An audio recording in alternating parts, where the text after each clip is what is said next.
Okay, thank you all for coming here today. Today is not all sad. We have had a huge victory in the last month with the help from you. For 12 months, the ACT government has refused to discuss the future of this little house. A document dated August 07, which was published by Megan in the Canberra Times on the 11th of May, says that the cottage will be demolished. Today, as it stands, the government have said on record that they will not demolish this house. They are pushing forward the assessment process, and the house will have a 24-hour security guard.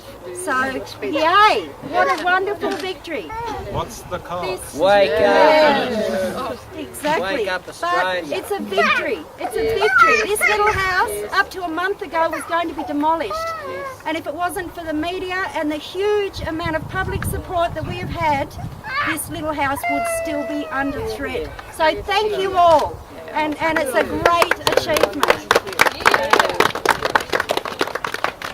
Today is a sad day for us, and we have been pretty angry in the last few days. 2 weeks ago, we were told there was an option of a month-to-month lease. 2 days ago, we were told no. This decision was made by Andrew Barr and John Stanhope. Shame! Shame! Shame.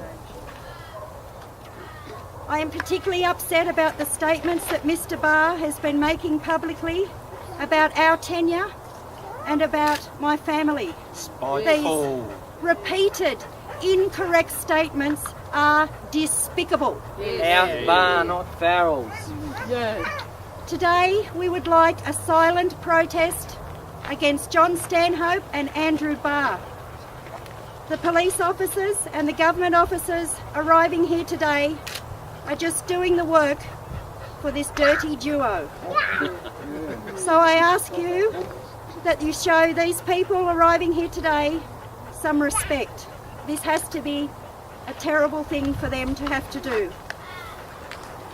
As it stands, we were going to fight to the end, and we fought to the end. Because of this, most of our furniture and a lot of our belongings are still in the house. As I said, 2 weeks ago we were told there was an option of a month-to-month lease, and it was only 2 days ago that we were told that this was not an option. The last 2 days my husband and myself have been constantly on the telephone. This morning we've managed to pack some things and do some well overdue washing.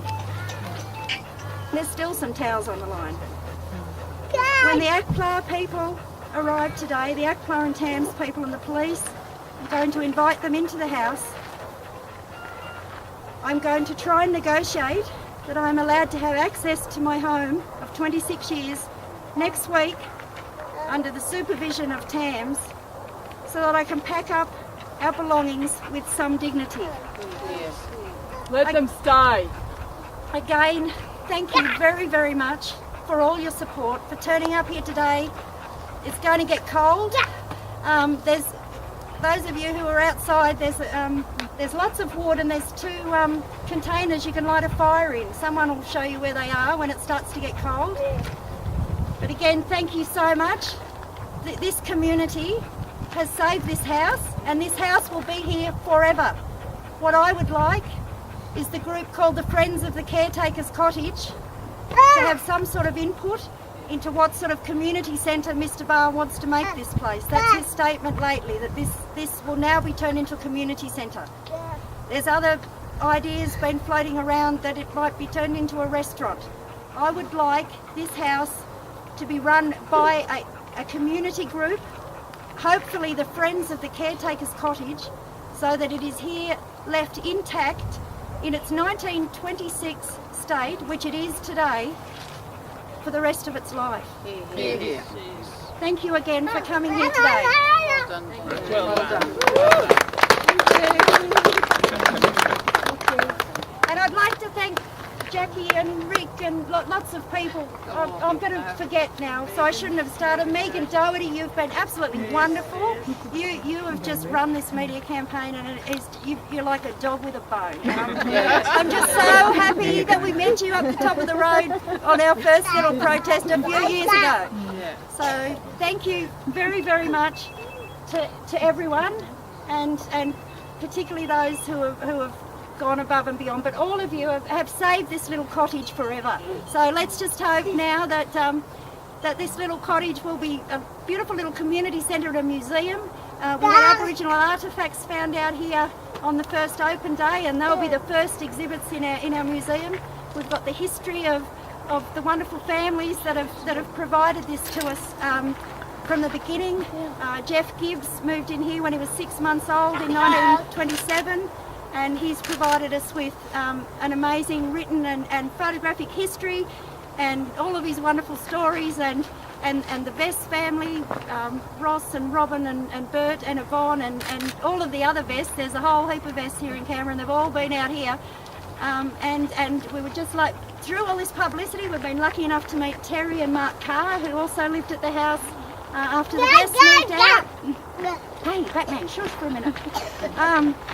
So, look, you know, all of this history I want in this house, on these walls. When I take all my stuff off there, I'd like to see the history of not just the bricks and mortar and the sewerage works and all the rest of it, but the social history of the people that have lived here for the last 82 years. And not a restaurant. You can't feed more than 6 people out of that kitchen. So, and I should know. I'd like to thank you on behalf of everybody here, and most of the people in the community that I know, Jenny and Peter, for saving this little piece of Canberra's history. Thank you very much. Your efforts have been stoic, Jenny, honestly. And I'm sure there's many more people out there in Canberra that really, really admiring you for your staunchness around this issue. Thanks very much. You've got a lot of support, Jenny. Thank you very much. We really appreciate it. And we've met the most beautiful people through all of this, and historians who've filled in gaps for me. And don't forget, I'm writing that book. It might be a couple of years, but it's coming out, and it'll have not only the whole history, but You'll get there. it will actually expose everything that's happened in the last 13 months as well. But anyway, again, thank you very much, everyone. Don't cry, Tanya, it's okay. It's all right. Get everyone in, all these people in. Come on. And come in on the sides a bit, guys. And Too wide. I've got a wonderful friend here, Frank McDonald, who is a singer. Come in. He's a singer with the Trade Union Choir. And Frank would like to entertain us. Frank would like to entertain us with a song. Yeah, this song was written about the diggers who were cleared off the commons in 1649 in England. And it goes, in 1649 to St George's Hill, a ragged band they called the diggers came to show the people's will. They defied the landlords, they defied the laws. They were the dispossessed, reclaiming what was theirs. We come in peace, they said, to dig and sow. We come to work the land in common and to make the wasteland grow. This earth divided we will make whole, so it will be a common treasury for all. The sin of property we do disdain. No one has any right to buy and sell the earth for private gain. By theft and murder they took the land. Now everywhere the walls spring up at their command. From the man of property the orders came. They sent the hired man and troopers to wipe out the diggers' claim, tear down their cottages, destroy their corn. They were dispersed, only the vision lingers on.